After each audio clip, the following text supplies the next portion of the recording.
Kumusta po kayo? Sana ay nasa mabuti kayong kalagayan. Ako naman, eto, nagre-recover na rin. Pero maganda ang assessment ng mga doktor. Nothing serious, kailangan lang magpalakas ulit. Namayat na nga ako at sabaw lang ang binibigay sa akin ng ilang araw. Mabuti na yan at para akong nag-dieta. Ang usapin natin ngayon ay tungkol sa mga pulisiya. Alam niyo po, bukod sa malakihang proyekto at iba't ibang mga programa ng pamahalaan, isang bahagi ng trabaho namin ang magpakilala ng mga bagong pulisiya. Pulisiyang magpapagaan sa buhay ng tao.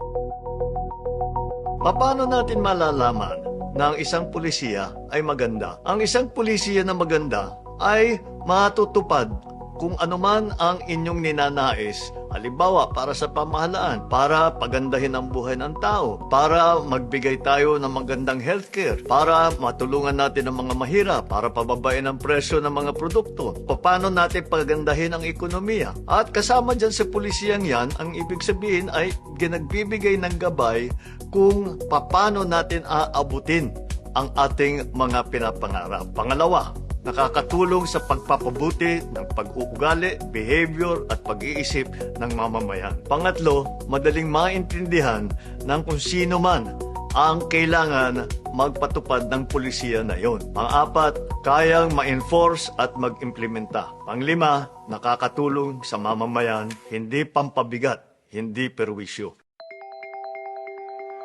Sa ibang bansa, higit na mapapansin ang epekto ng pulisiya sa kultura at pag-uugali ng tao. Una dyan siyempre, ang pulisiya sa pandisiplina. Halimbawa, tanyag ang Singapore sa pulisiya na pagbabawal ng bubble gum. Pinagbawal ang pagbebenta at pagpapasok nito sa bansa dahil napakahirap linisin at kapag idinidikit kung saan-saan. Maraming insidente na na-stuck ang mga pinto ng tren dahil sa improper disposal.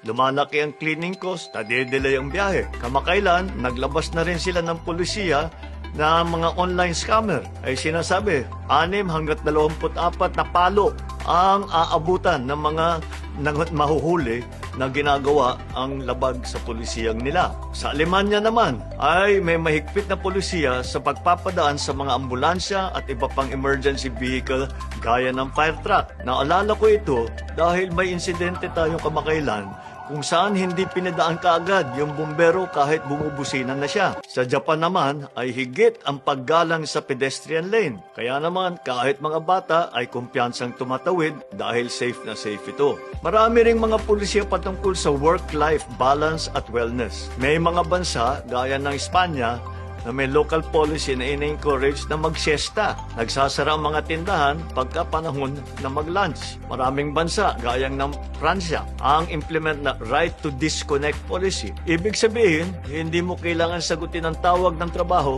kapag wala sa oras at outside working hours. Hindi bagay sa Pilipinas yan dahil masyadong masipag ang Pilipino kahit anong sabihin mo, sasagutin at sasagutin nila yan. Sa Belgium naman, isa sa pulisiya nila at sila yung nauna rito ang tinatawag na 4-day work week. Ibig sabihin, sa isang linggo, 4 na araw lang ang trabaho. Lahat ng pulisiyang ito ay iniisip para magkaroon din ng mas magandang productivity ang mga mamamayan at mabawasan ang tinatawag na burnout. May iba namang bansa na may special policy sa kalusugan. Malalaking tax ang ipinapataw sa mga sugar products para ma-discourage ang mamamayan na masyadong ang pagkonsumo nito. Isa ang Mexico sa gumawa nito. May version din ng UK, Middle East, pati na rin tayo dito sa Pilipinas. Sa New York, ipinagbawal yung tinatawag na trans fat. Hindi ka pwede na mag-serve ng pagkain na may trans fat na laman. Ito ay paraan para labanan ang obesity at diabetes sa mamamayan natin.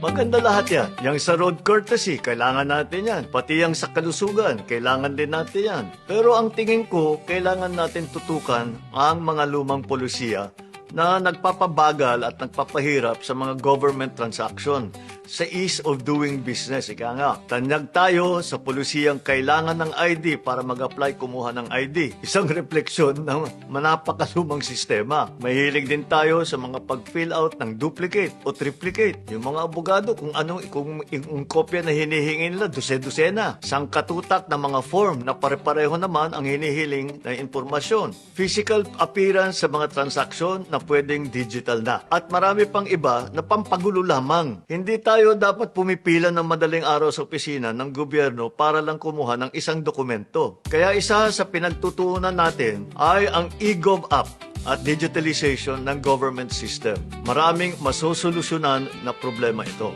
Halimbawa, sa LTO, wala nang confiscation ng physical ID. Recognized na digital license. Meron na tayong beep card sa MRT. 50% off for students at saka PWD. Kasi sila ang mas may kailangan ng suporta. Tapos libre pa buong pamilya pag linggo. Zero billing policy para maisama natin yung itinatawag na middle class. Free fast wifi sa lahat ng bus at saka tren. Habang naghihintay kayo, makasakay at least makapag-internet na mabilis.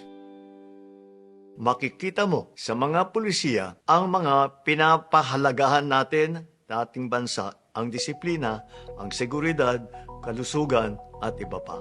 Dito sa ating bansa, marami pang pulisiya ang kailangan natin baguhin at rebasahin. Nakikita natin sa balita at naririnig natin ang mga kababayan natin ang kanilang mga reklamo. Nakikita natin sa ating mga nakasanayang pamamaraan na pinaglumaan na ng panahon. Tila maliit na bagay pero laking perwisyo sa tao.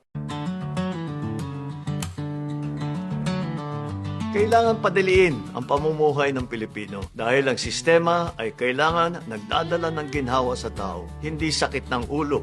Kailangan din natin tandaan na matagumpay ang mga pulisiya sa ibang bansa dahil sa kooperasyon ng ating mga mamamayan. Na bagamat hindi popular sa simula ang isang pulisiya, kapag binigyan ng pagkakataon maimplementa ng tama, maganda naman ang resulta. At siyempre, tandaan natin na sa kabila ng pulisiyang inilalatag natin, ito dapat ang nagtutulak sa atin mga maging mas mabuting Pilipino. Ang mga pulisiya ay kultura na isinusulat bilang batas. Ipaalam ninyo sa amin sa comment section kung may mga mungkahi kayong pulisiya na makakatulong solusyonan ang marami nating problema. Aabangan namin ang mga suggestion ninyo.